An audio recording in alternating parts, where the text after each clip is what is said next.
You're a Mark fan now. That's how it works. Fun. Got Jayson Thibault in the house. What's up? Punch Drunk Fuck Sports yeah. with our Shaffir. Sam Tripoli. You got How's it, it going? guys. What's up, You Sean? got it. What's up, Dan? How are you guys doing, you English bastards? Where are you guys at in England? You're in England, right? Yeah. Oh, it's you would have never heard of it. It's a little town called Corby. It's like a Where's fake it about? Scottish town. It's close to Northampton. Do you know what? It's close to London. Let's just say that.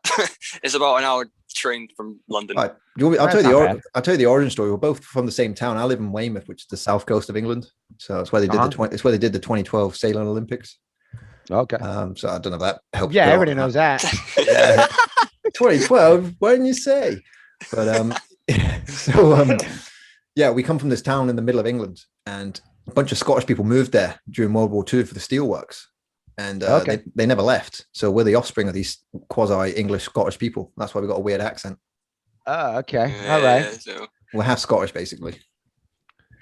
yeah. Half Scottish. Okay. So, but the Scottish aren't known for drinking like the Irish are known for drinking.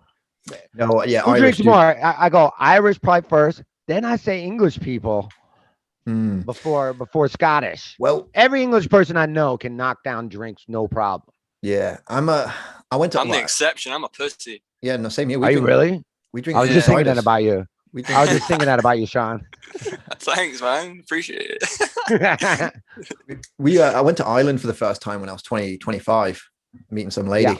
She was a nice lady, and Like the sound of this. she drank I me. like where this is going. She drank me under the table. She was she drank me under the table, like you wouldn't believe it. That's hilarious. And then took advantage of you? No, unfortunately not. But yeah, she's a nice enough lady. Is that where you were hoping that story was going? Yeah, I thought like I woke up in a threesome and I had a fucking cucumber in my ass. I had no idea what was going on. Alaskan pipeline in the freezer, all sorts of shit. I'm in a bet you're in a bathtub of ice. Alaskan pipeline? I would. Okay, can I guess? I don't know what it is, but let me guess. You take a dildo and you freeze it for 3 days, and then shove it in your ass until it melts, and then you pull it out.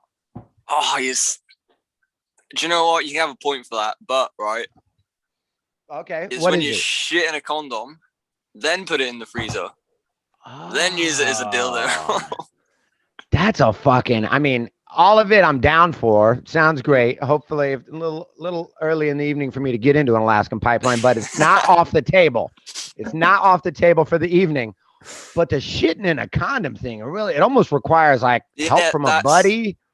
That's like scientific procedures. You need a spotter for that thing, wouldn't you? Technically. Absolutely a spotter. Absolutely a spotter. You're going to need some sort of appliances to help, see the rear end, at least a fucking mirror of some sort, like a little vanity mirror. You need extra hands because you got to fucking hold a condom open. And here's the thing, you get a spotter and I go, fucking Sean, I need you to come over. I need you to hold this condom open while I shit in it. Why me? Now a good friend, the condom? You look like a guy that's held some condoms open for some shit in your day. I'm just going to throw that out there. But then you go, here's how you know it's a good friend. A good friend doesn't even ask why. They just show up. Yeah, that's true. He is that kind of friend. Then my friend go, well, now, why are you shitting in a condom? You know why I'm shitting in a condom, bro. The Alaskan pipeline. I haven't been to Alaska, but you know. You don't have to go to Alaska to understand Alaskan pipeline, bro. Have you been to Alaska? I've been to Alaska, yeah. No, What's it like? Fucking there now. What's the story behind Alaska? Like, I heard it's a place where perverts like have to relocate to, or like witness protection, like Henry Hills and shit. Yeah, that is true. I'm in Alaska right now, and my name is Sam Tripoli. Now, I don't know. Is that true? I don't know. I mean, there's so much of it is desolate. I mean, the reason America bought it was oil. Mm. We found out there was a bunch of oil in it, and we're like, hey, how about you be the 50th state? Jackpot full of oil sitting right above Canada that nobody gives a fuck about. You've gone up to 51 now, haven't you? Washington, D.C. has been made a state, right? No, but it wants to be. I'm sure it would love to be, especially when Trump was president. It probably wanted to be its own country. In the last 4 years, they wanted to just be their own country. Man, but no, yeah, still got 50 states. Still got 50 states. Alaska being one of them. Alaska's beautiful though. You go to Alaska, the air is so clean. And you're like, oh, this is how the world is supposed to look. It sounds cold. Is it cold? As fuck, yeah, it's super cold. I mean, it's nice in this. I mean, in summertime. I mean, depending where you are, the further south you are, the nicer the summer is. Up north, it's fucking super cold. But yeah, it gets into the 50s. I don't know what that is in kilometers to you guys, but kilometers. My maths is terrible. Do you mean Celsius? Yeah. I was just joking about how degrees. So I'm high as fuck already. So wow, that was fast. I'm a lightweight, dude. I don't. Just so people know, Dan cuts his weed up on his family's Bible. He goes, "This has been in my family." You're gonna say something different. This has been in our family. This Bible's been in our family. This Bible's been in our family. My Scottish, English, fucked up family for the last 300 years. I don't read it. All I do is roll joints on it. I love you, Dan. That's perfect. Love you too, kind stranger. So anyway, Alaska, right? So now back to shitting in condoms. We'll be right back right after this break. All right.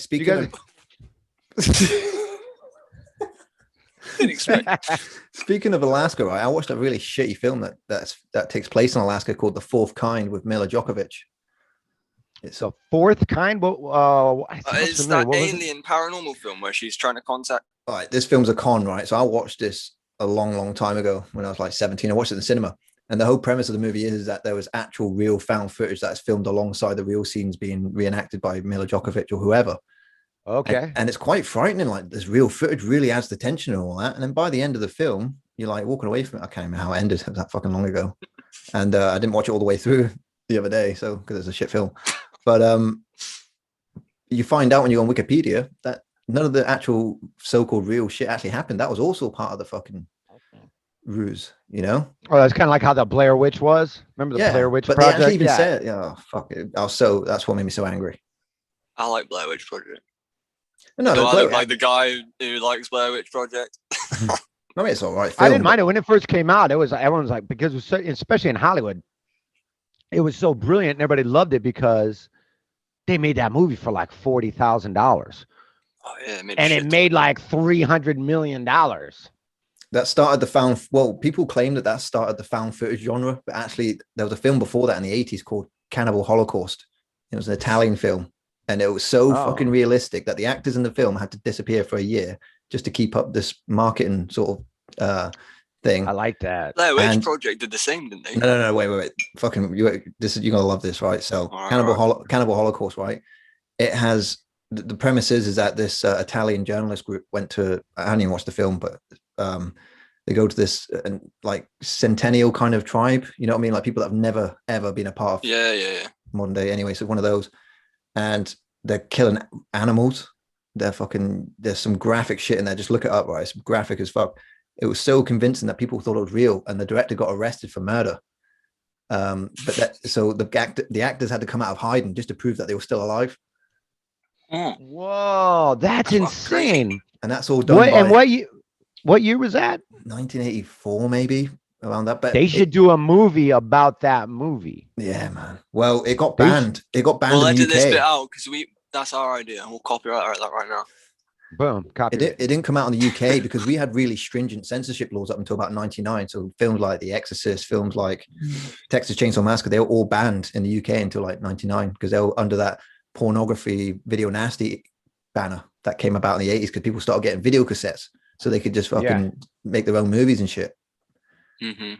And some of it was just crazy. I never heard of that Italian. So, and he was just like, so he admitted, hey, this was just all part of the movie. I didn't fucking murder anybody. Yeah, you got arrested, and they all had to come out and probably like give blood and fingerprints to prove that they're the real actual person that wasn't dead. 100%. For sure. But this film is something else, man. I can't bring myself to watch it because I'm thought it's not really my kind of thing. The shock thing, the shock factor. But I've seen the scenes that are very convincing. I'm like, wow, that was well done. That looks so fucking. There's a scene where a native woman, is impaled by a fucking spike and it's coming out of her mouth and she's just hanging from it. That happened to my buddy the other day. That's a stunt. Fire Alaskan pipeline. Right after the Alaskan pipeline. Yeah. So anyway, that was sort of the founder of the found footage genre, but then Blair Witch comes along and steals all its thunder because it's more acceptable than the shit that was in Cannibal Holocaust. Yeah, and it was also about 20 years later too. Yeah, it would have been Was about that Blair 50, Witch was about 2000 or some shit. 99, I think. I And think what, the only 25 bit years of gore later? as well is like a bit of folded up pizza and a bit of cloth in it. It's only a bit of gore. One time I was with my buddy Brian Jarvis, a wonderful, just brilliant comic, but he's a wonderful, wonderful comedy writer. And me and him used to always go to the cinema, as you could say. We used to go during the day because there'd be nobody around. It wasn't crowded. We, neither one of us had, we both doing comedy at night, so our days were free. So we go to see. Remember the movie The Ring? yeah, scared the shit out of me. I was 10 at the time. Another fucking, scary movie. So that shit just came out. Everybody was talking about it. And we're like, oh, let's just go see The Ring like Tuesday at like 11 a.m. So we go to this big theater and it's completely empty. It's only me and my buddy Jarvis. And we're sitting right in the middle of the theater. Nobody around us. 1,000 empty seats. Right before the movie starts, this like about 6'5" African-American, a handicap, mentally, not physically handicapped. All of his faculties weren't there. He's probably 35. He comes in the theater.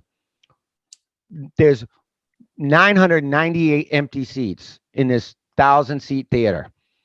Two guys are sitting next to each other, and this fuckface comes over and sits right next to my buddy Jarvis in the entire theater. So now it's just like this handicapped guy, my buddy Jarvis in the middle, and me. And right before the thing starts, he turns to me, he goes, fucking, you got to be shitting me. And I got to sit in there. I don't even know this guy. And this guy's sitting right all on my shit. He's so pissed. And then this is still an inside joke to us to this day. The movie starts, and I lean into my buddy Jarvis. I go, the movie just started. It's probably no big deal. It's just pretend he's not even there. We won't even notice the guy. And, right in the beginning of the movie, and then there's like a real climactic, scary scene, and the music gets really loud. And they open his closet, and there's this like dead bitch just sitting like this in the closet. She's all dead and shit. And the music jumps, and it's the first time you kind of jump in the movie. Right when that happens, the retarded guy next to him goes like this. Oh, damn! For fucking the last 18 years, he lives in San Francisco. I'm in LA, but now I'm in Chicago, but I'm usually in LA. About every maybe once or twice a year, one of us will get the other guy's voicemail, and we'll just go, "Oh, damn!" We got the same thing every time we pick up the phone to each other. You ever seen the film Grandma's Boy? Grandma's Boy. Who's in that? Sounds very familiar. Alan Covert and Nick Swanson. Oh, Nick Swartzen. That's the one. one. I love Nick Swartzen. I've done a lot of drinking with that. That guy can. Speaking of people that can drink, yeah, that dude can drink just about anybody on the table. Oh, he's a funny dude, man. There's a scene. Hilarious. There's a scene in this film where he has to pick up the phone. He pretends to be his mate for some reason, and he goes, "Yeah, wow." And he's like, "Oh, Alex, your grandma's down here. She brought you lunch." He goes, "Brought you a package," and he's like, "Oh, I hope it's a naked dude with a boner, right?" Clearly. So every time me and him ring each other, we always answer with, "Yeah, wow." That's great. I love that shit. Now, how long have you guys known each other? You guys been friends for what? Over 15 years. How did you guys meet? In school? Yeah, it was school. We were 12 when we met. We're 29 now. He was in the library, and I was sitting there being a nerd, eating my lunch, and he's putting gaming pictures of Halo 3 together on like Microsoft Paint, whatever the fuck it was, and he was putting them together. And I just sat over like, I play this game. That's how we become friends. Halo 2. That was Halo 2. But yeah, I thought you were going to say you met in a library and you looked over at him and Dan was rolling a joint on a Bible. I tell you, man, I didn't start smoking weed until I was 21 years old. I was a late bloomer. It was him. It was here. Sean that got me stoned. I started smoking when I was about 20, 21 myself.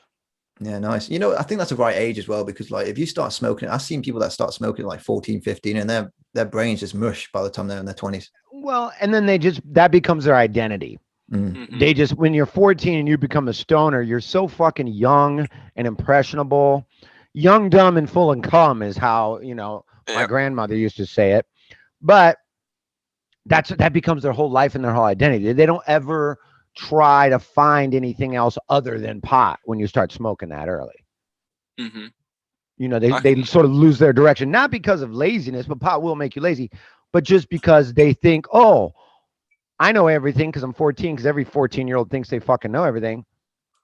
And they go, "Oh, I found my thing. I like smoking pot." Yeah, but you know, that's not a thing. That's not an identity. You know what I mean? Mm-hmm. Or a hobby. Smoking pot is not a hobby. It's something you can do to relax. It's like people like, I drink tea all the time, man. I'm a fucking tea guy. If you don't drink tea, you're a fucking. It's like, dude, I don't care if you drink tea or not. Why do you gotta always be talking about tea? Just drink tea and shut the fuck up. Yeah, mate. Yeah, exactly. I hate those sort of people. Posers. They're dead into dead into something. Posers. Yeah. They then preach it on you all the fucking time. You're not interested. It's like, get the fuck. We don't really get that down here in the UK, do we? Too much. Like if we went to the cities, we'd probably see it, like London and that. No, but it's starting to bubble. It's like a. I wouldn't say hipster, but it's like the understudy of a hipster. You see it on they purposely not like things on purpose because. Oh cool. Yeah, we know a few of those. You know, for sure. Yeah, everybody knows that guy. But they secretly like it. They'll sit home. Yeah, they act like they invented everything that's cool. It's like you know, it's one thing if you invented shit. If you invented the bicycle, but quit telling me that you ride. I've been riding bikes forever. Shut the fuck up. You didn't. If you invented the bike, cool. But don't be like some bicycle hipster and try to tell me that you know what I mean? Yeah, it makes me wonder, like, why do we still have entrepreneurs in 2021 and everything's fucking built, isn't it? Pretty much, except for Elon Musk. If you ain't launching shit in outer space, it's already been invented. Yeah. You know, pretty much. You know, there's a term out there called Luddite. A Luddite is someone who's kind of resistant towards change and advancement. And I'm a bit quasi like that for my generation. I'm 29. I'm not a big technophile. You know, I mean, I don't get the newest iPhone. I don't get the newest fucking Xbox. You know, I'm like 2 years behind always. I always am too. You know, Brian Redband. He's my kind of like. You familiar with the term a canary in a coal mine?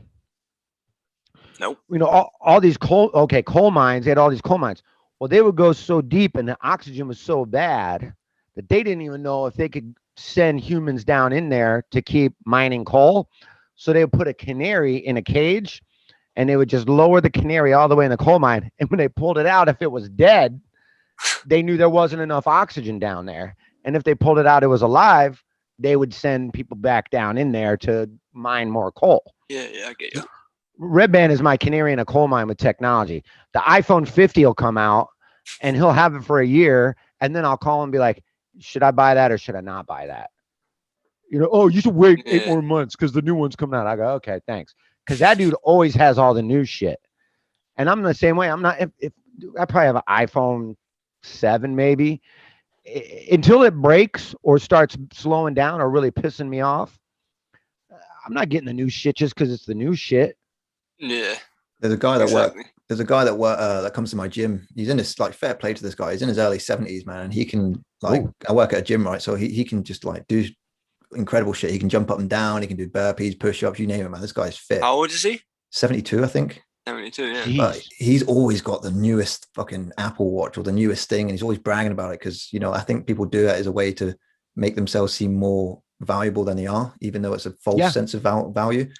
And the other day I just broke. We just went back to work like a month ago, and I couldn't be arsed with him. And he's like, "Oh, I got this new iWatch like 3 weeks before it's released." And I said, "Mark, mate," I've said his name, I'll bleep it out.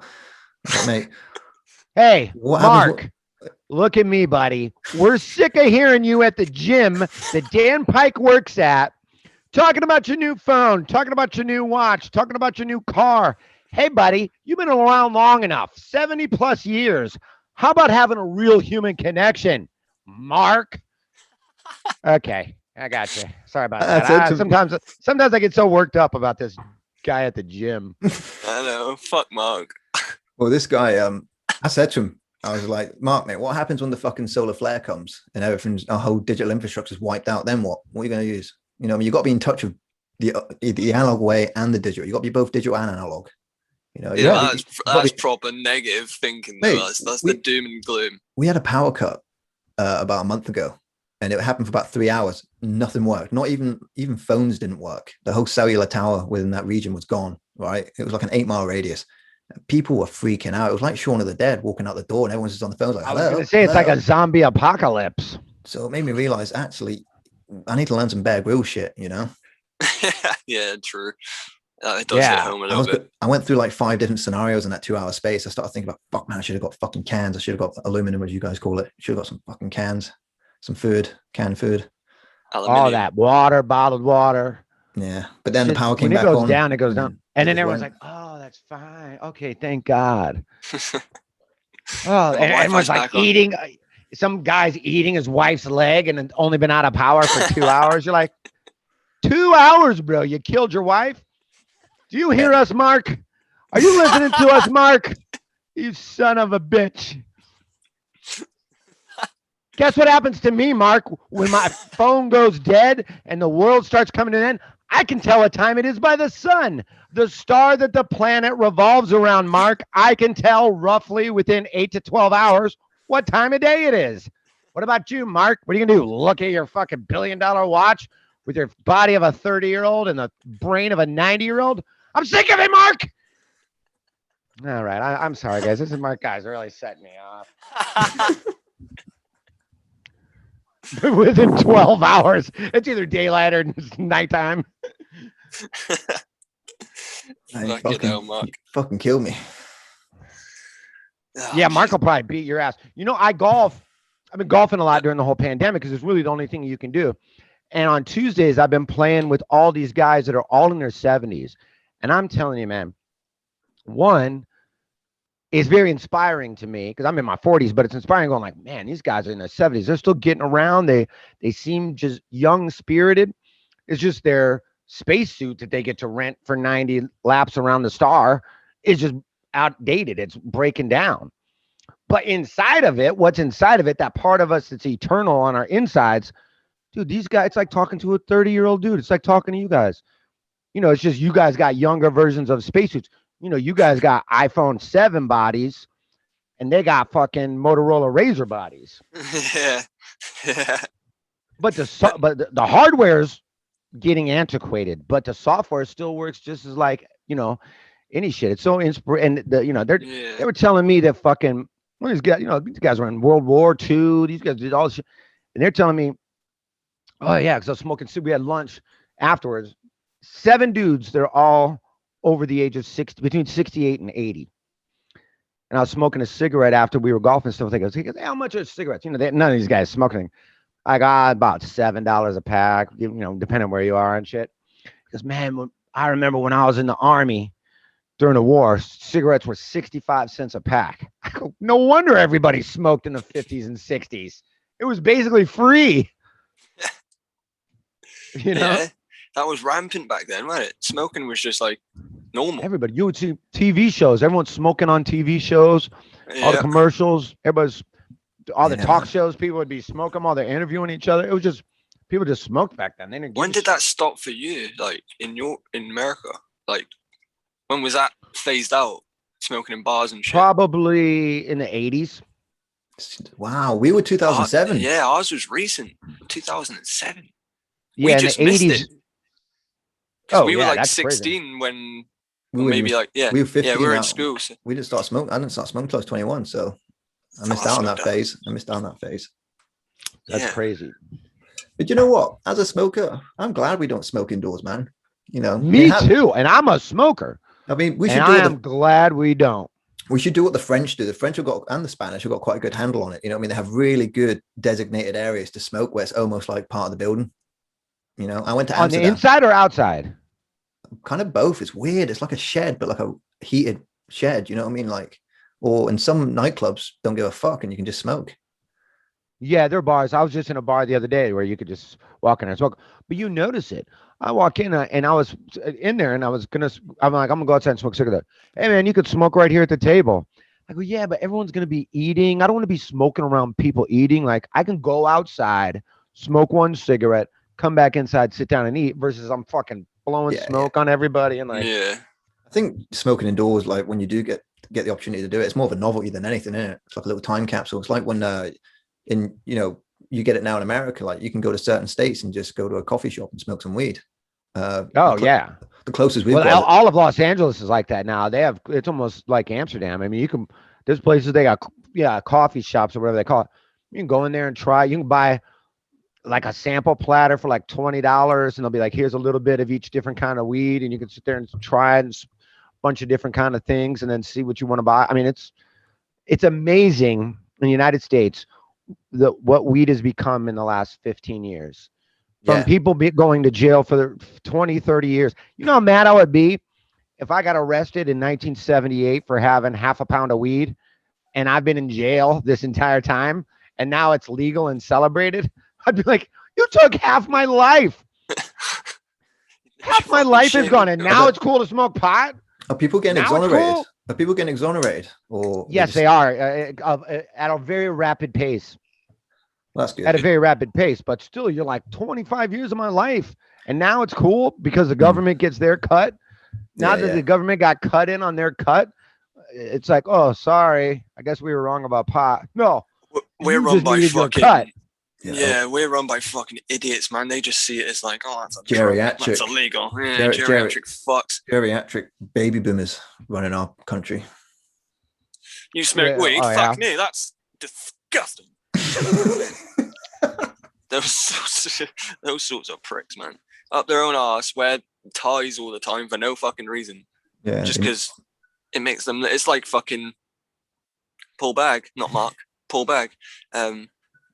It's like Mark. Fuck it, Mark. It's like Mark. They're all run by the country of fucking Marks. Sorry, right? Mark. The whole country run by Marks. This whole episode is just gonna be bleeps every time we say Mark's name, right, Mark? I can't be asked. I'm keeping it in. You know what? He's not really my friend anyway. Does he listen to your podcast? Is he ever working at the gym? He's not gonna work. He's not gonna watch. Does he work there, or he's just a member of your gym? He just comes in from time to time. But does he know you have a? You absolutely have to get Mark on this podcast. No, please don't do that to me. Yeah, we got it. We got to get a Mark episode, and he could just it should be like a segment on your show that's called Tech Time with Mark, and he just talks about whatever new devices he has. I mean, Mark, you're running out of time. I hope you got the new Apple coffin, because you're running out of time, Mark. Apple coffin. He's gonna be carrying that. He'll be floating. So anyway, weed in the UK. So anyway, we'll be right back right after this break. The closest we can go to get legal weed is Amsterdam. It's like 300 miles away. It's like a 30-minute flight. Yeah, that's the closest, and you can't. I mean, you couldn't leave there with any. Nah. There's nowhere. Not even in London. They don't have. It's not legal or anything yet. I think it's getting decriminalized. It's not like that's always the first step. First is decriminalize, then they fucking figure out how they can make their cut. Yeah. If we were carrying 2 grams on us, we ain't getting arrested. Might get fined, maybe. Yeah, and we have to fill out a form, questionnaire, some shit. It's ridiculous. If you have 2 grams or less, you're fine. Well, I'm just saying a small amount is what I'm saying. Like if you've got like an ounce on you, you're getting arrested. Oh yeah.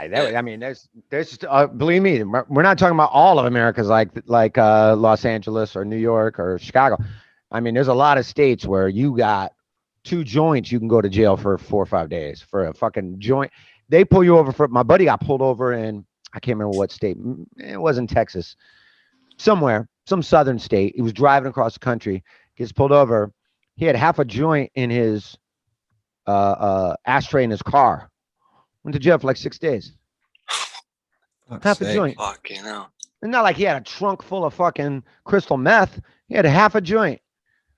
He didn't even know it was in there. It was like so long ago. It wasn't like he was high and driving. He didn't even know he had that joint. It was like, roach. From like a concert from 3 weeks ago. He didn't even know he had that in there. I think one of the pros of like the way the US is set up is like you have different states. You know, you're a republic, aren't you? So different states can be their own countries, can't they? It's like there's so many different cultures in the United States. It's unbelievable. Like we're not even living there, but we can see for ourselves. Like people in Texas are not the same people as in New York or the same people as in LA. California, no, not at all. No, you were right about that. You were right about that. And you know, and depending on the kind of lifestyle you want to have, there's I'm gonna make a blanket generalization, but if you're growing up in Alabama and you're a African American that's homosexual, and you know that early in your life, well, you probably know really early in your life if you're African American, but you know, you're at a very young age, you identify as being gay, you're automatically going, where the fuck am I going to move to so I can be myself, because it's not safe for me to be that in, you know, wherever part of the, you know. But it's a weird one. It's like, I think America's land of the extremes, you know. Absolutely. You're gonna and find excessive. We're excessive, arrogant. Americans are so arrogant. Hey, what did you guys think about? You guys hate it. You thought Donald Trump was a real joke, didn't you? Yeah, you know what? Whenever I talk to people abroad or in other countries or whatever, or if I meet them here, I go, give me the real truth. What do you guys really say about Americans? All right, you go first then. All right, I'll go first. You go first. You go first. Go. All right. Well, I'll answer the Trump question for you first. So, like most people, we're just kind of like, what the fuck is going on here? And then only in America, sort of like we in the UK, we just sort of roll our eyes. You know, that's what we just think. Yeah, fuck, that's what they're doing. And it wasn't until about 2 years that I started to cotton on that actually this guy had fans. So like one night I'm bored just going through Trump stuff. This was like 2018. Yeah. And I read the comments and it's all like MSBCN or whatever it's called, NBC, all them sort of predominantly Democrat kind of. Sure. Yeah. And all the comment section is saying the same thing about Trump, how much they fucking hate the guy. And I was like, so I just started typing in some Trump stuff, like looking for facts about his wall. Next thing you know, I'm looking at like, is he actually a good president? And I found Reddit. I'd never been on Reddit before. I knew what it was, but I'd never really checked it out. And Reddit were just saying the opposite things of what the YouTube comments on YouTube, on the MSBCN, sorry, I'm high. Yeah, MSNBC, I believe. Yeah, whatever, those sort of morning shows. And it was a polar opposite on Reddit. Like Trump's done this, Trump's done that, Trump's done this. And the next thing I know, my uncle, my mum's brother, he tells me he loves Trump. Like this guy lives like in the same town as me. He's from the UK. And he's like, yeah, I fucking love this guy. And he starts going on about QAnon and this shit, right? So he starts telling me about QAnon. I'm like, what the fuck's this? I hope the YouTube video doesn't get deleted just by me saying this, right? And he just starts. There's a knock at your door right now. Yeah. You hear a knock at your front door and you go, oh shit, I think it's the government. You open up the door and it's Mark with a brand new fucking iPhone. Hey mate, look what I got. The iPhone 50. It doesn't come out for 8 years. This comes out 4 years after Mark's dead. Well, that's the thing that Trump did, though. Trump made it so divisive where, in a weird way, it was kind of good what he did because he kind of exposed a lot of bigotry, in my opinion, because a lot of people felt empowered by him to speak their mind. People that might not say some shit that they normally would say started saying some crazy shit. And I go, oh, I didn't know that. Okay, now that I know you're just one of these Mark characters, I'm going to cut you out of my life. You know, he made it very divisive in the United States for the last 4 years. He probably even still to this day. But just with the QAnons, like you said, and all of those people, it really kind of, you know what they say is like, if you have like if you turn your lights off in your kitchen, let's say, or something, you turn your lights on in the middle of the night and you see one cockroach, you don't have one cockroach. There's never just one cockroach. You got some cockroaches that you just don't see. So he kind of turned the kitchen light on in the middle of the night and you got to see a lot of cockroaches rolling around that normally would have been hiding in the dark. In that sense, I think it was kind of good what he did, but yeah, I think he really did a number on us over here. And it's always so interesting to me to talk to people that aren't kind of in America, and especially in the last 4 years, and being kind of influenced by that sort of confusion where one people are saying one thing and other people are saying another thing. And you go, I mean, they both clearly think that they're right and are willing to kill over it. Yeah. I mean, you know, my uncle kept banging on about like, oh, you know, Obama's are going to jail, Oprah Winfrey's going to jail and all that. And it said it's happening on the such and such a date, like 2 weeks from now, whatever it was like. And then that date would come and nothing would happen. And then it came to the point where I thought even he started to give up. But then the other day he's like, oh no, something's coming. But I'm like, you said he was going to win the election. He didn't. You said the Obamas are going to prison. They didn't. You know what I mean? It's like, but I never was into it. I just liked those conversations. Yeah. Me too. I'm the same way. I'm very interested in, well, people in general, but I'm very interested in people that have other opinions of mine. How boring is it to just talk with people that agree with you on everything? Joe Rogan, I always say, is a wonderful contrarian, because I've had conversations with Joe Rogan about, I can't think of an example, but let's say, about one thing what we talk about, and I'll state a case or an argument, and he'll argue with me to the point where, almost to the point of surrender. Mm-hmm. And 2-3 months will go by, and I'll be on a podcast with him or doing a show with him or something, and that subject will come up, and he'll start arguing what I was arguing 3 months ago.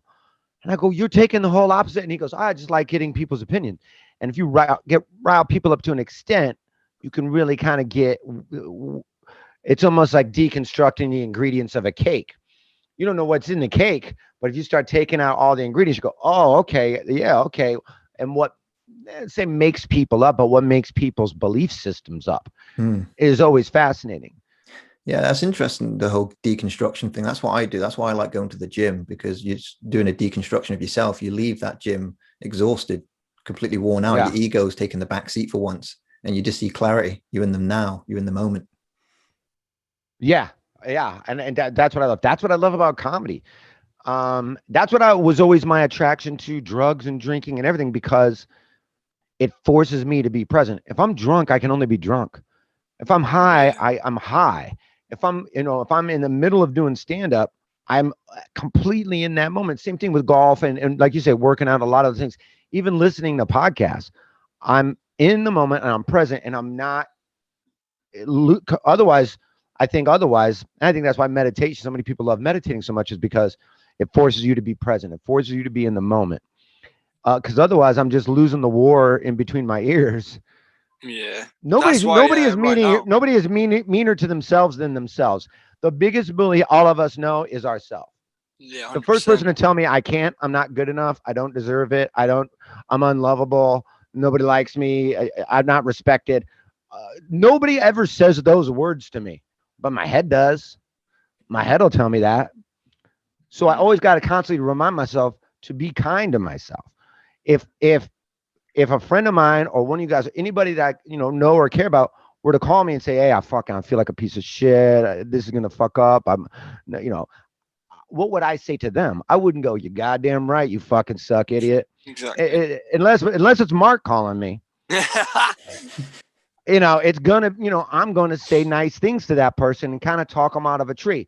So it is a practice, kind of like what you were saying, Dan. It is a practice to do that to yourself. When my head goes, I'm gonna fuck this show up tonight, I go, hang on, no, I'm not.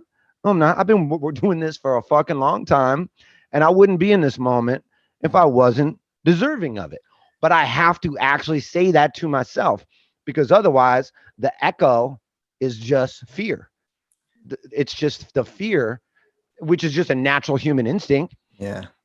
But walking through fear takes, one, practice, but two, it takes you to be your motivator. It takes you to remind yourself, one, that you deserve good things and you deserve to be in the moment that you're in. But two, nothing matters. Nothing matters at all. We're all just trying to distract ourselves from the fact that one day we're going to be in a fucking eye casket with Mark. Sometimes it's that inner voice. All humans are scared. All humans, want to experience love. All humans want to experience success. All humans want to experience fairness. Mm-hmm. And those are the front runners of the things that we fear the most, is to ask for love, or to ask for fairness, or to ask for kindness, and to give it. And to give it, because if you don't, those are always the selfish pricks that are the ones that demand it, are the ones that never give it. That's it. Do you know what? Spot on, man. One of my favorite things to do in this life. Let me guess. Jerk off to cartoons while you got a condom full of shit in your ass. That's my second favorite thing. Close. I'm getting good at guessing on this show. One of my favorite things in this life is to. What were you? Is to when you fucking fail at something, or at least feel like a failure in something, that low point when you're at your weakest, and you think, I can't do this. You feel overwhelmed by whatever creative endeavor you're taking on board, or whether it's just life itself. Sure, and then you find your way. You find something to follow. Knowing what you don't know being half the battle. and then you succeed, you triumph. The feeling of succeeding after failing so badly is one of the highlights of this existence. It'll make you cry. It'll make you cry in a way that feels that even feels cleansing. That even, you know what I mean? Where you go, God, man, not only did I need that, I deserved that, but the universe wanted me to experience this, because I can't teach success without knowing failure. I can't experience success. How do I know what success is if I don't know what failure is? If I've never experienced failure, success is just every day. What do you mean? You know what I mean? It's the yin and yang of life. Yeah. It really is, brother. I remember being homeless, addicted to fucking painkillers, living on a fucking lesbian's couch, right? For months. And then this one day, it was just like fucking raining miracles on me this day. I got my job back, I got a house, all this shit. But I went through that, and then my brother kind of went for a similar fucking path a couple months later. And I kind of... Younger brother or older brother? Yeah. Younger. And I had just gone through all that shit, so he was now going through it. I could kind of guide him, you know, because I had just gone through all that shit. I'd let him stay at my room when I went to work, shit like that, you know what I mean? Just get him through it. And so I get what you mean. It's like, fucking, you definitely have to go through failure to fucking... Yeah, because and that's when it gets fucking crazy, where it starts to be like a crazy fucking Chris Nolan movie or something. You go, oh man, this is why I went through all that shit. So I could be there for my brother who might not even make it if he went through this. And if I didn't go through this, who would he have to turn to without me being a success story through that? How's your brother doing now? Oh, he's fucking rock and roll, man. That's good. I thought you were gonna be like, oh, he overdosed and died 4 days ago. I'm like, oh my God, no. No, damn it. Nah, man, we're good. That's great, bro. That's great. That's awesome. I love to hear shit like that. Do you find that us being the creative mindset, like you said, we are our own worst critics? Do you find that, like, no matter how many triumphs you have, you're always going to have a moment of crisis and confidence, like everything else was a fluke in life that you'd pulled off? I would almost say every day, but absolutely weekly, if not every day. Imposter syndrome, I think they call it, don't we? Like, we don't really truly believe our own success. For sure. Yeah, imposter syndrome, exactly. Or you feel like, oh man, you know, the minute I get good news of something, let's say, this certain director wants you to come audition for something, I go, oh, thank God. That's my first thought is, thank God I could really use this, or thank God that's something I've always dreamed about doing. That's my first thought. Instantaneously, my second thought is, I'm going to fuck this up. I'm not good enough. Or probably more in line with the truth, this is going to expose me and everyone's going to realize I'm a fraud. Right? I think that's what drives us, isn't it? Because we're never fully content, but then never rest on your laurels, right? I mean, it's all about finding balance, contentment in oneself, but at the same time, never settling for less. Always thinking, no, let's keep going.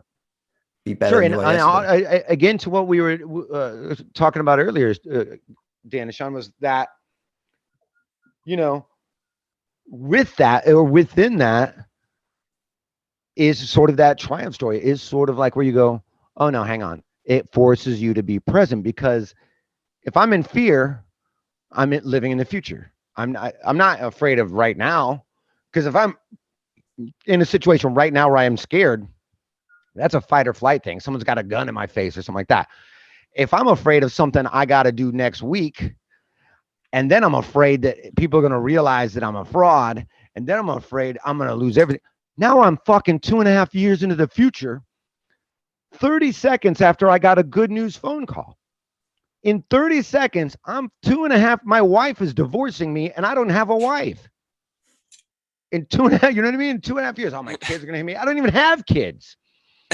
and I'm that far in the future in 30 seconds. Now, so that's living in the future. Fear is living in the future. And anytime you have regret, that's living in the past. Oh man, I wish I didn't fucking fuck that up. And then it caused my butt, you know, you're living in the past, or but so you got to be like, hang on. And that's why I got to talk to myself. Hang on. None of that shit's happened. This could totally go good. And all it is an opportunity in a week that has nothing to do with today. I still got to eat today. I still got to feed my dogs today. You know what I mean? I'm going golfing tomorrow. I got a podcast tomorrow. I'll just make sure I do all the footwork to be prepared in a week. I can't worry about what's going to happen in 2.5 years. I might get hit by a car 2 days on my way to that audition.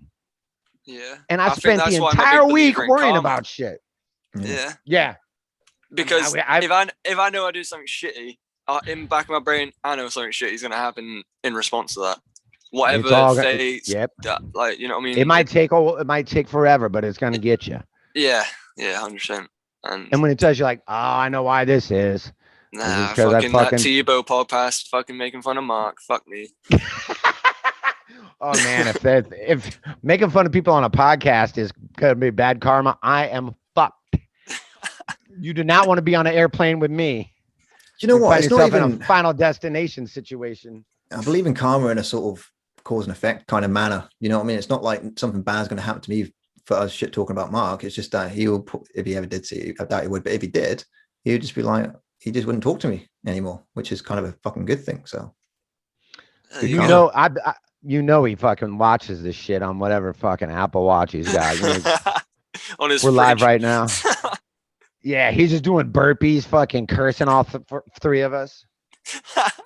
This is going to sound a bit fucking out there, right? But we're talking about like being deconstructing oneself and riding those highs and lows. Sure. You know, when I was 27, I was going through my last sort of low spell. You know, wasn't depressed or anything like that, but you just sort of in your head, you're a functioning crazy person. You know, I'm still going to work, still paying the bills, paying the rent. And just, you know, the wheels would fall off from under me. And I found that talking to myself in the mirror always helped. Seeing myself talk made me realize, hey, I'm good. You know, I look good. I hold myself well, you know, have those confidence, you know, and doing these podcasts has helped me massively with that, you know, sort of. Me too. Doing podcasts has been, everyone's always like, oh, thank you for all the content and all this kind of stuff. I go, this has probably helped me more than it's helped anybody. Yeah.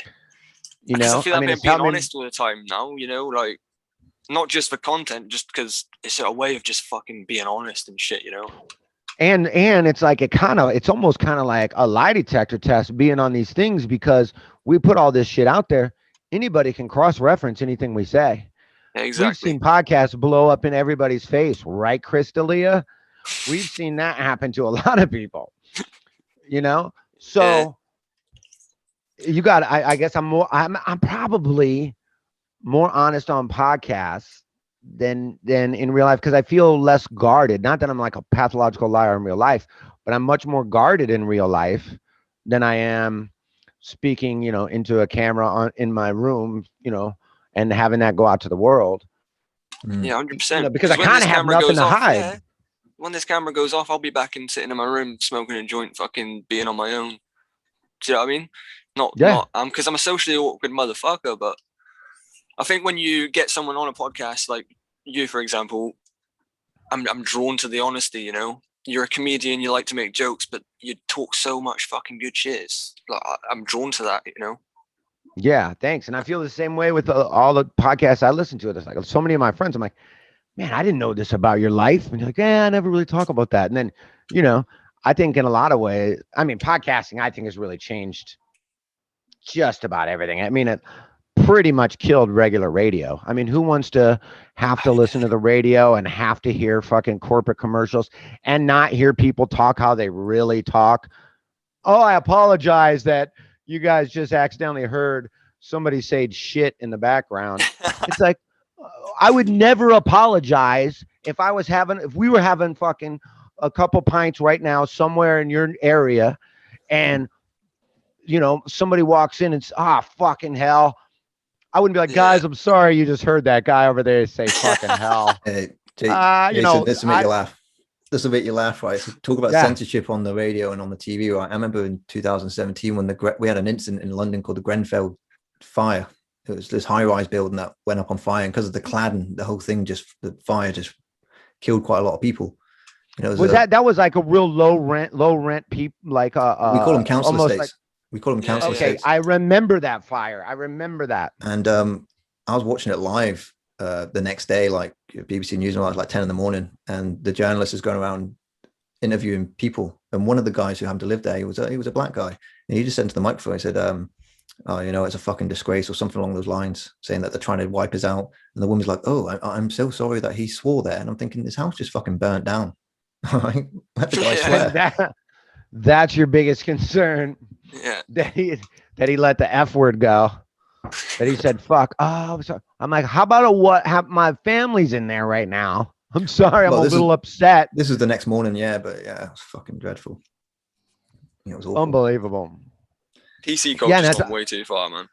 I just think the podcasting is kind of opened up that freedom. And I think that's why you see so many people have them, from super duper celebrities and, ex-presidents and leaders of countries, all the way down to, people that are waitresses and bartenders and regular people that aren't celebrities. That a buddy of mine gave me the best advice ever.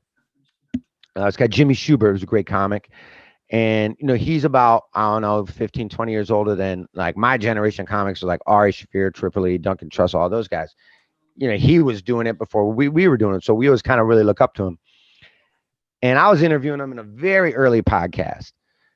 And this is even before Punch Drunk and all that, which is, we've almost been doing that almost 10 years. So it's probably like 15 years ago. I'm interviewing him. And I go, what's the best advice you could give anybody in Hollywood or that wants to work in the industry or anything like that? And he said the best shit, and I always stuck to this. He goes, treat every celebrity like they're regular people, and treat everybody regular like they're a celebrity. And I'll be goddamn, that thing, if that doesn't work every time, I'll see, I don't even, John Mayer or Chris Rock or Dave Chappelle or any people like that hanging around the comedy store. I go, hey, what's up, buddy? Hey, what's up, T? And then we just fucking hit knuckles. And then somebody will come up and be like, from Australia or something like that. Fuck, hey, fucking hell. You fucking T. Oh, shit. I'm fucking big fan of yours. We came down here to fucking hang out at the comedy store. I'll talk to them for 30 minutes. Ask them all about themselves. I want to know about their life because I don't. I know every fucking thing about Dave Chappelle. Every shit he takes is on the internet. I don't need to know anything more about Dave Chappelle, and I don't need to really be bothering him. But somebody I've never met before, those people are more important in a way. Now, they probably can't do much for my career where Dave Chappelle could, but Dave Chappelle appreciates you just treating him like he's a regular guy, not going up to him and fucking sucking his cock and asking him if you can open for him and all this sort of shit, because he wants to be a regular guy. I remember one time, when there was all that talk that Dave Chappelle went crazy. Yeah. And he gave up all that money. I know the story. Went to Africa. It's a great story. Africa. He covers this in one of his specials, Bird Equinox, I think it's called. Yeah. And he covers it in metaphor, and he tells a story by Iceberg Slim, and it's one of my favorite stand-up bits ever. It's not even necessarily that funny, but it's just. I couldn't even go into how many great things Chappelle. To me, he's like Michael Jordan. To me, he's probably the best that there is right now. Rogan's up there, but Chappelle's just Chappelle.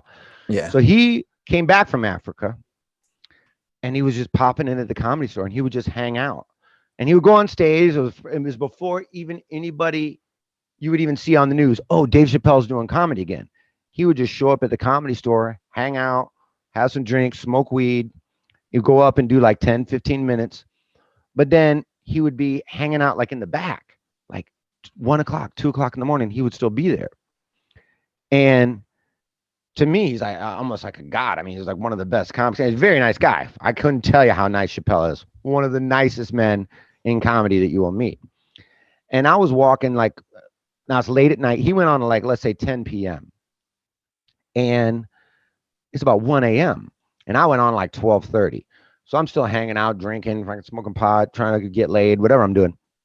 And I'll go walking through the kitchen to go in the back behind the building in the comedy stores where everybody, comics and employees, can smoke pot and hang out back there and kind of be away from everybody. I was literally just going back there to see if anybody was smoking weed because I didn't have any weed at the time.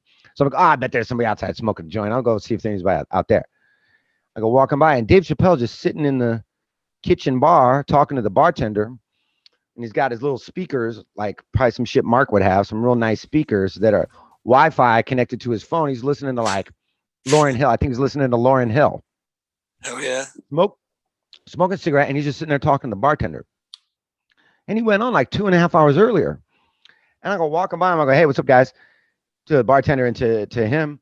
And I'd stop, and I turn to Dave. I go, if you don't mind my asking, why are you still here? I mean, you went on like 2.5 hours ago and you're just sitting in the kitchen talking to bartender. No offense, I love that you're here, but it's just, to me, I think like Dave Chappelle would just like do comedy and then take an elevator to the mansion in the sky or something. Like I went, and Dave Chappelle's answer was this: man, sometimes it just gets lonely.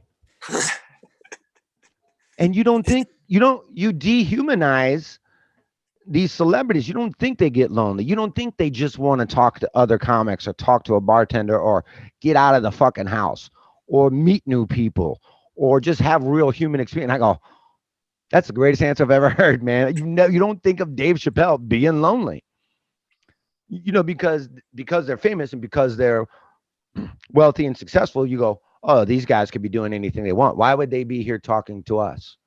Why would they be here talking to us lowly people?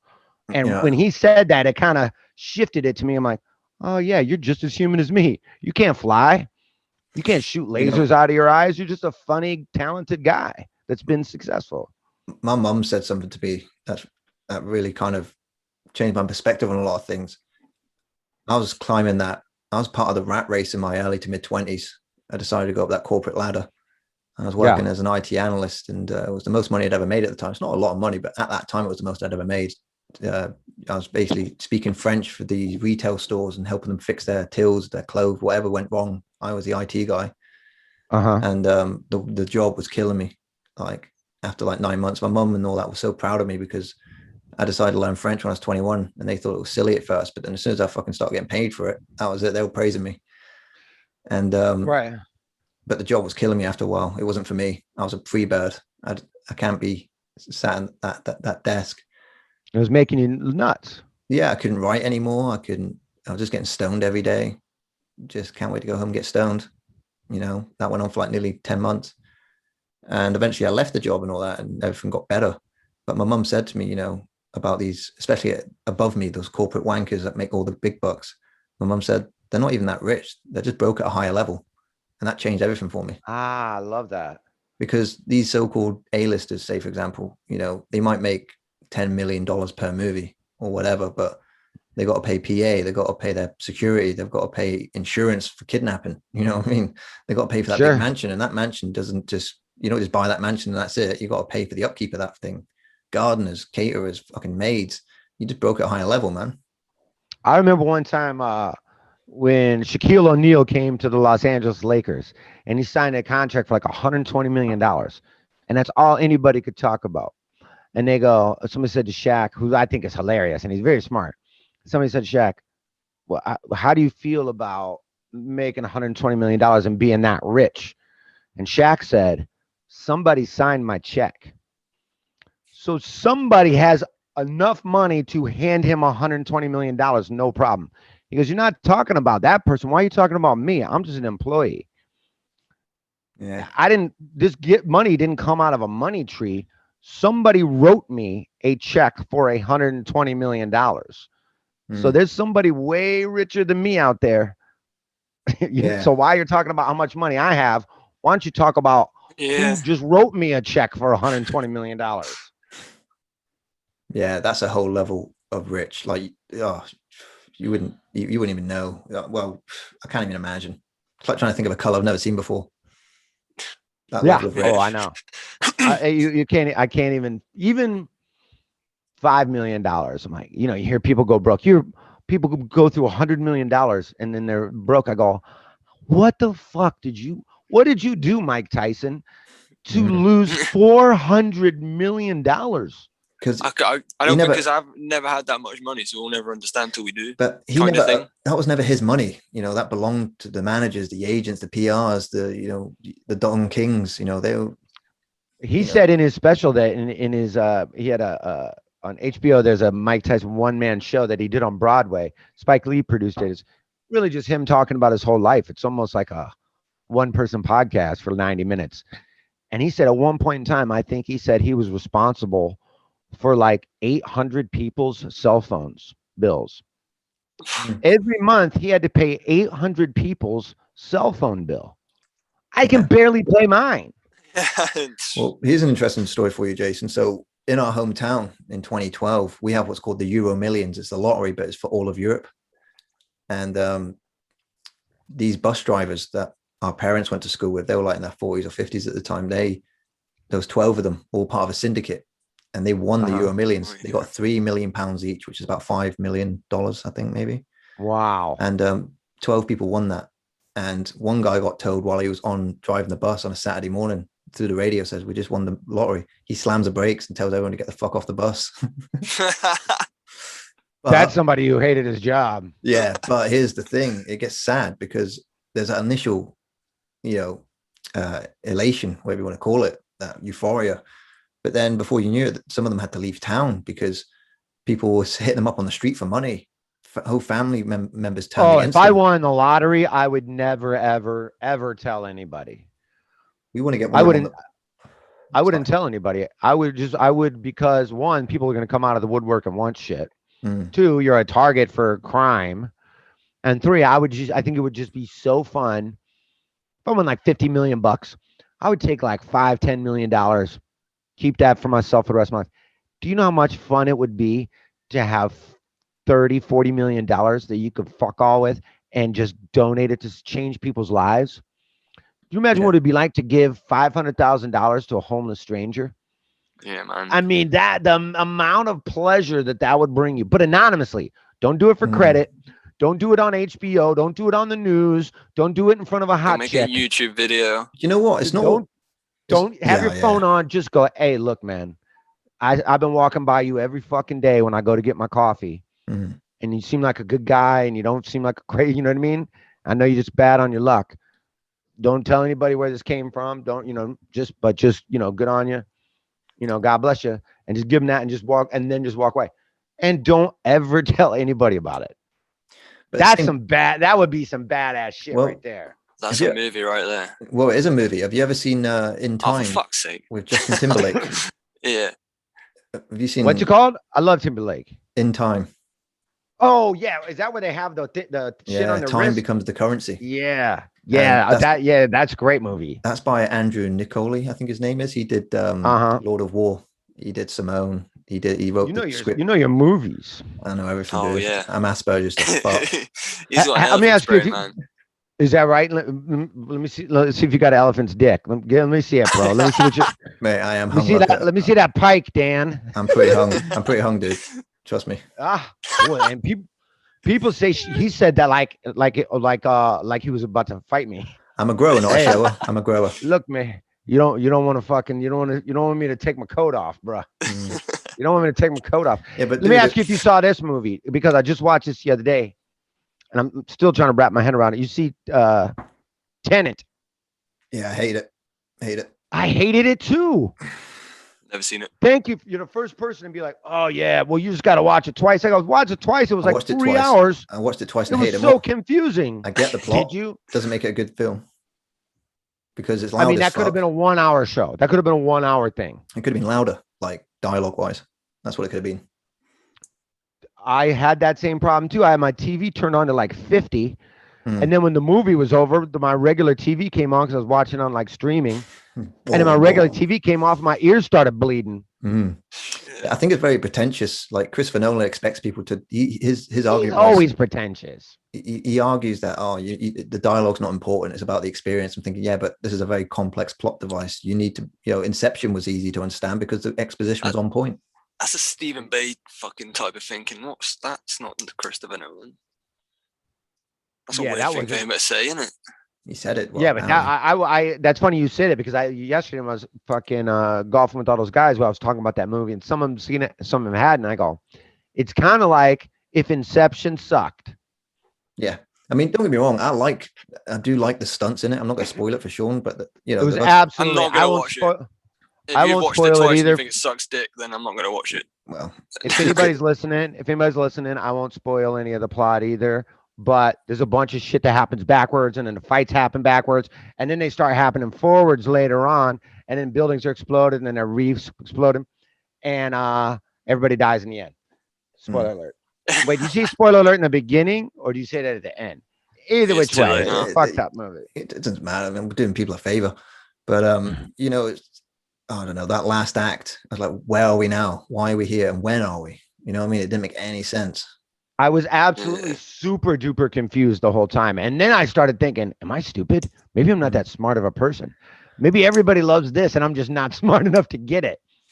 I kept rewinding shit. And I'm glad you said about how the sound quality was so low. Because I turned my fan off because I'm like, is my fan too loud? Why can I not fucking hear this? I'd have to do it with subtitles, I think. But, where Christopher Nolan got it right with Inception was that he had a character be a sort of conduit to the audience, which is Adriana. Ariana. She was sort of like, because the whole film was a metaphor for the filmmaking process itself, or the storytelling process itself. You're creating an illusion. We said this on a previous podcast. It's like a magic trick. It's not really magic. It's the illusion of magic. And when you tell a story, right, it be you being a comedian telling a bit, you're creating this illusion that takes people away from that present moment. It takes them away from their present, whatever's going on in their head. Sure. And absolutely, if it's done wrong, it's going to break the illusion, take them out of that story, just like the dream in Inception. Once they know they're dreaming, the whole thing implodes in on itself. And it's like, that's what we're doing. And Christopher Nolan you just made me want to watch that movie again. You made me want to watch that movie again. Yeah, well, that's it, man. That's what I do, Fucking, if you film shit, mate, I ain't selling it.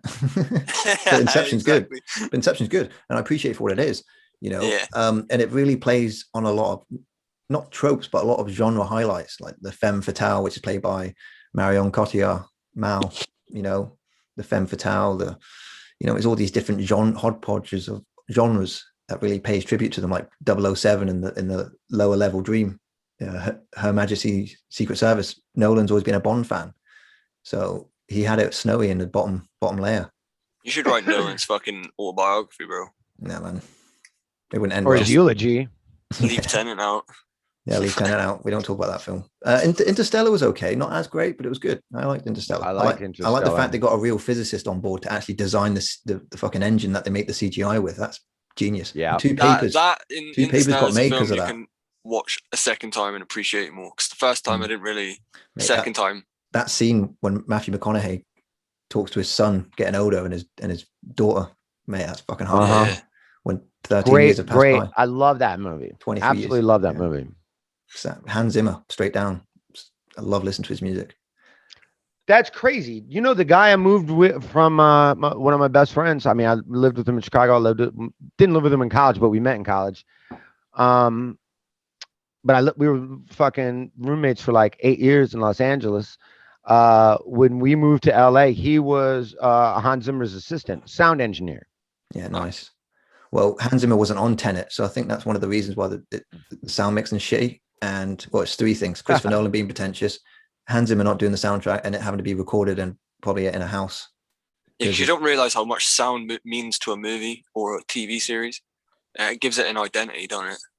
Yeah, you don't realize it till it's bad. It's, you know what I mean? It's kind of like you don't want the illusion breaks. It takes you out the story.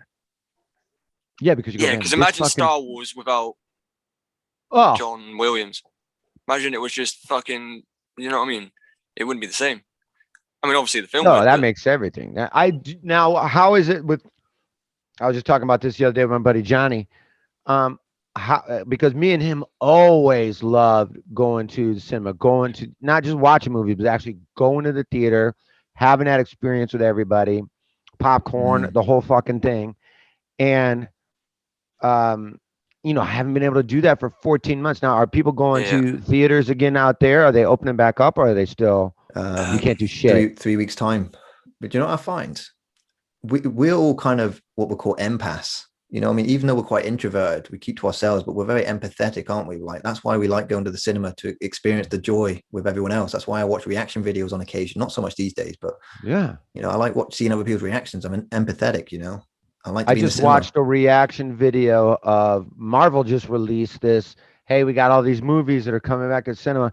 I remember going to the fucking cinema, and they showed one of the Avengers movies, and there's one scene where all the other Avengers all got together and shit. And then now oh shit, it's on now. And it was a packed, sold out movie theater and everybody cheering and clapping. It fucking choked me up. And it's just a fucking Avengers movie. I was like, oh man, there's that sense of camaraderie that you can't get streaming stuff. There's that sense of a mob mentality of like, wow, all of us are experiencing this. And it creates joy. Joy creates joy. You know, if it's everything is infectious. If you're in a, I could go to a funeral of someone I don't know and never met before, just randomly. Oh, there's a funeral. Let me go check this out, and leave there feeling somber and sad, and you know, and even though I didn't even know, just because everybody has that empathetic kind of thing, because it's really, with all of our differences with everything else, you cannot avoid that at some level we all have the human experience. That's the only thing we really have in common. There is a we can argue about religion. We can argue about religion. We can argue about race. We can argue about sexual preference. And we can argue about gender. We can argue about employment. We can argue about status and all that. But then when push comes to shove, when we lose all of our electricity, when we lose all of our cell phones, when we lose all of our Apple Watches, when we got to fucking struggle to survive, we're just talking animals. We're just smart. We're animals that are so arrogant that we don't think we're animals. We're intelligent enough to think that we're not animals. You know what I mean? Like George Carlin says, you know, we're smart enough to turn the wheel, but not smart enough to question it. I love that. Oh, he was arguably my all-time favorite. I'm paraphrasing. Well, arguably my all-time favorite was George Carlin. Great. I got one for you. I was just talking about him I was just on Ren Aziz's podcast. We were talking about American football. And I was saying that Carlin had a great joke where he goes, everybody always gives Jesus Christ credit for winning the game, but no one blames Jesus for losing the game. They go, hey, what happened with the big game? He goes, well, everything was going great till Jesus Christ made me drop that pass. You know, George Carlin really set the standard for a lot of comedians today, you know, in his work ethic more than anything, because he would make a new special every year. Or every 3 years or whatever. He was always absolutely. I have no time. We bitched about a few British comedians on a couple of podcasts ago, saying like they would have very small alterations of their last special 3 years later. Yeah, it'd be the same thing. Sure. And it's like you'd never see these comedians ever go to open mic sessions and film them like Louis C.K. did. They'd just be in the big hangars, the big theaters, nowhere else, doing the same jokes they did 3 years ago. But George Carlin opened my eyes to like, wow, you can just scrap it and start again. That's what it's all about. Not clinging to it, not letting it be our identities. Like I said that, next one. Absolutely. I mean, he was one of the first to kind of look at that, like almost like what if a musician released an album and they go, hey, we got 3 new versions of that last song everybody liked on our last album, and then 3 other new songs. It's like, wait, why would I pay for this song again? I already have this song. You know what I mean? I'm actually kind of getting sick of hearing you sing it. Yeah. Well, that's why I love the story about Louis C.K. when he was talking about him being a struggling comedian. He was doing the same shit hour for 15 years at like Chinese restaurants while people are eating. And then he listens to this biography bit on cassette about George Carlin, and he talks about him scrapping that hour every year. And and Louis C.K. said, that's what I've got to do. So he just scrapped all his shitty 15-year-old material and started again. And that's when he started popping up. 2005. It's 5 minutes a month. If anybody listening to this is a comic or aspiring comic or thinking about a new hour every year is 5 minutes a month. You have to come up with 5 new minutes every month, and that's an hour for a year. It doesn't seem so daunting. Yeah. Now it doesn't seem like, hey, I got to sit down and write a whole hour. No, you got to just keep going to the gym, as a metaphor, keep going to work, and just get 5 new minutes. Get that 5 minutes really good. Put it on the shelf. Okay, that's that. I know that 5 minutes is good. Now let me get another 5 minutes. In 1 month, you have to come up with 5 minutes, and you do that 12 times. That's a new hour every year. That's not that daunting. Well, that's why I respect Kill Tony's show so much, because he gives opportunity for people to do that. You know, go up for 60 seconds and write it every week. Because if you see the next comedian on the next week, they've got a different 60 seconds. It might be shitter than last week's, but they're trying. You know? Yeah. And they stand there and take a fucking beating from whoever the guest is sometimes. Sure, of course. But I mean, that's part of it. I mean, that's also part of the culture of stand-up, and that's like, if you can't always be the person throwing snowballs. You've got to get hit. You've got to be able to take a joke. You have to be able to be the butt of a joke. You have to be able to be the butt of a joke. Otherwise, you're just a bully. Yeah. Yeah. You know what I mean? We grew up in a town, like I said, mostly Scottish people. So we learned to develop a thick skin very quickly. We found that by self-deprecating made us better people. Absolutely. And it also makes you not care. It makes you not so sensitive. Mm. You know what I mean? It's like if you know, one thing I love to do when I do like a lot of roasts, I do a lot of roasts. You know, people have, oh, we're having a roast show or roasting somebody, whatever. And whenever I go up, the first thing I do is roast the living shit out of myself. I'll say every fucking thing you could possibly say about myself in 30 seconds.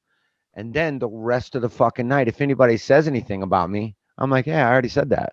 Yeah. Like, you know what I mean? Like, it's not insulting to me if I'm making jokes about it first. Yeah. Again, we're talking earlier about that whole deconstruction process. Like, we've seen the worst qualities of ourselves and had to confront them and acknowledge them and overcome them. So there's nothing you can say that can hurt me. Sticks and stones. That's all it is. Absolutely. Absolutely. Yeah, I totally agree with that. Now, what do you do at the gym? I'm a personal trainer, but I've got my fingers in 3 different pies now. The gym is what pays the bills. It's what provides the money, but I only do 32 hours a week, so that's manageable. And I enjoy being there. It's a very sociable job. I like, interacting with people on the gym floor, A lot of hot birds, as they call them over there, birds. Yeah, but I've got a girlfriend. I've been in a relationship for 1.5 years, and she's perfect. So I'm content, Good for you. Good for you. What about you, Sean? Are you single? Yeah, man. Single, ready not to mingle.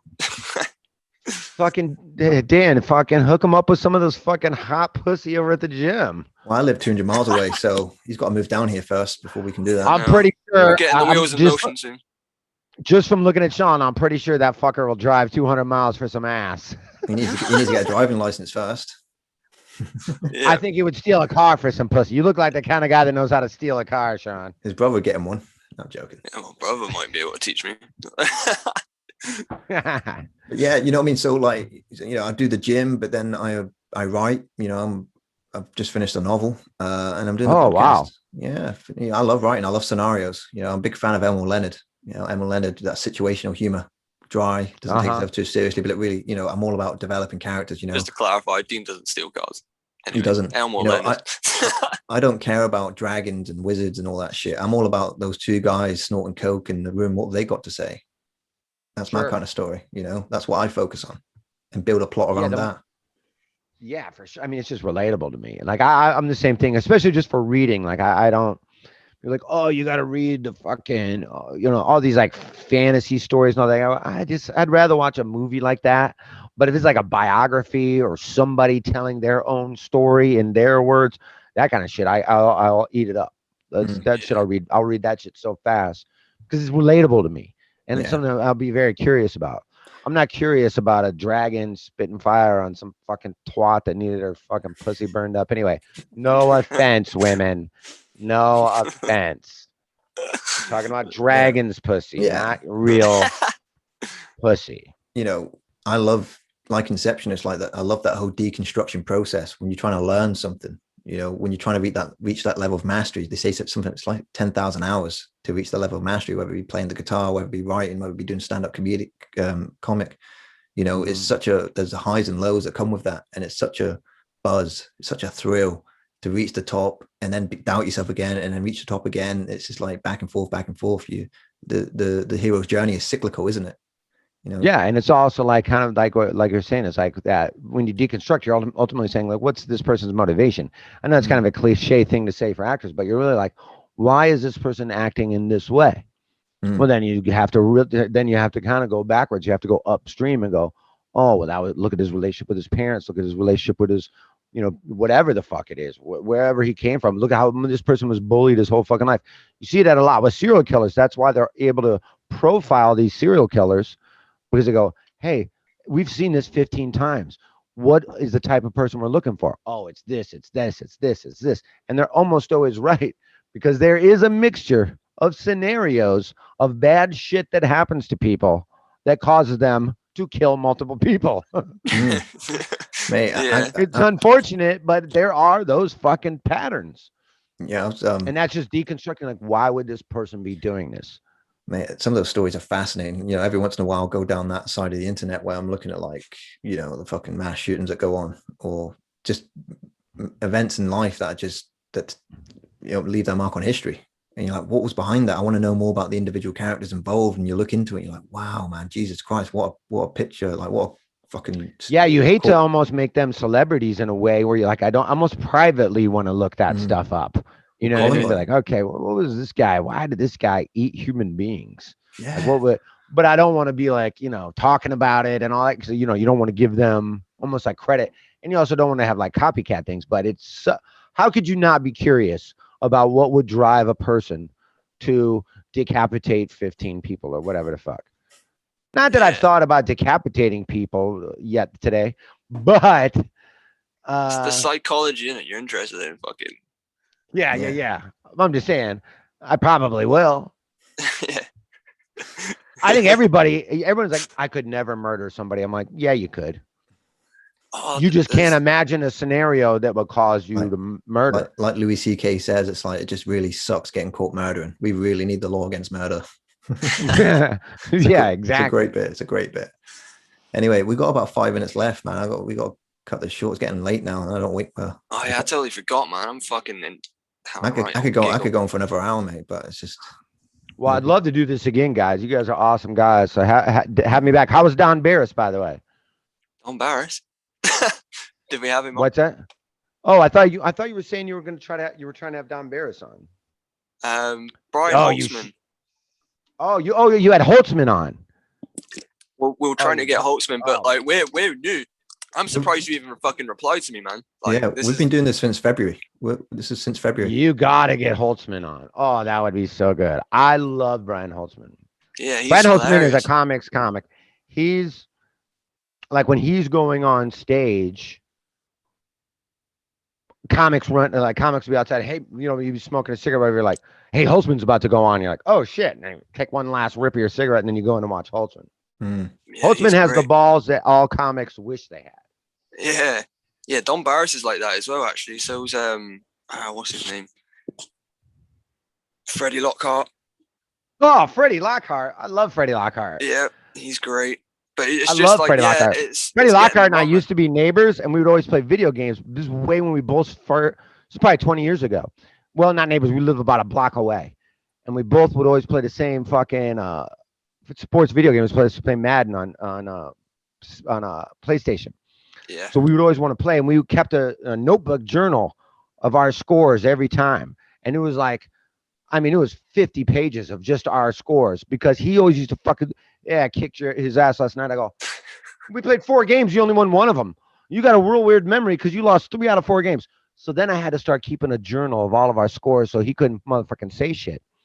But we would always be like so broke back then that we would text each other, hey, I got half a joint and I got fucking 4 beers.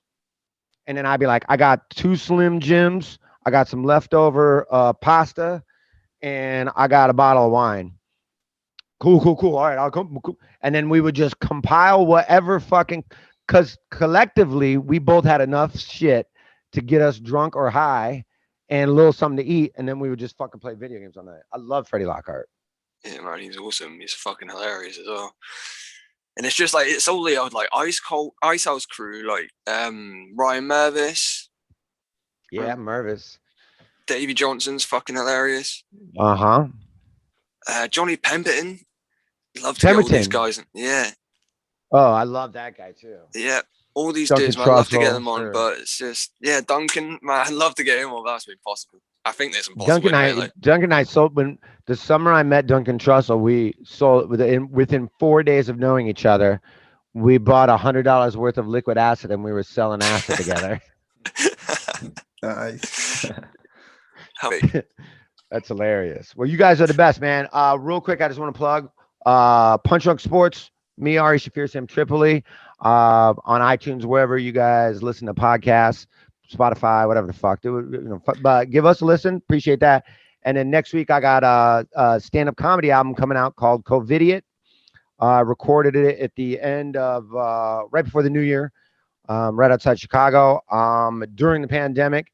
And it's very funny. So go to iTunes or wherever you would purchase comedy and get my new comedy album, Covidiot. So, yes. Awesome. If you send us the details, and then I'll make sure I put them in post as well.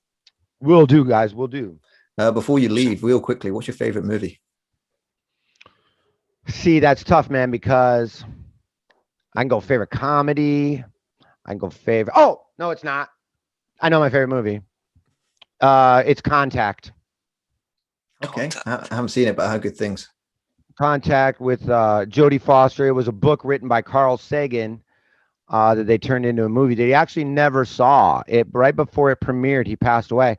That's why at the very end it just says for Carl. That's because he wrote the original book. It was a novel first, just about how aliens, how they contact us. Yeah, and Pale Blue Dot will go down in history as the greatest speech of all time, next to Charlie Chaplin's The Great Dictator. Yeah, that's up there. Pale Blue Dot's right up there. But yeah, Contact, please. If there's anything I can tell you, Dan and Sean, watch that movie, Contact. Smoke a little weed, watch that movie. If you ever want to feel small and connected to something way bigger at the exact same time, Contact. I've seen it. I read the book a bunch, and I've seen the movie probably 10 times. Love the movie Contact. I mean, Caddyshack, I love. Windy City Heat by Don Barris and Jimmy Kimmel, I love. There's so many movies I love, but Contact is a movie that still can conjure real emotions out of me that I think are necessary. Yeah, sweet. It's on the list. Awesome, dude. That's awesome. Well, man, we'd love to have you back on again, man. That would be awesome. Anytime, guys.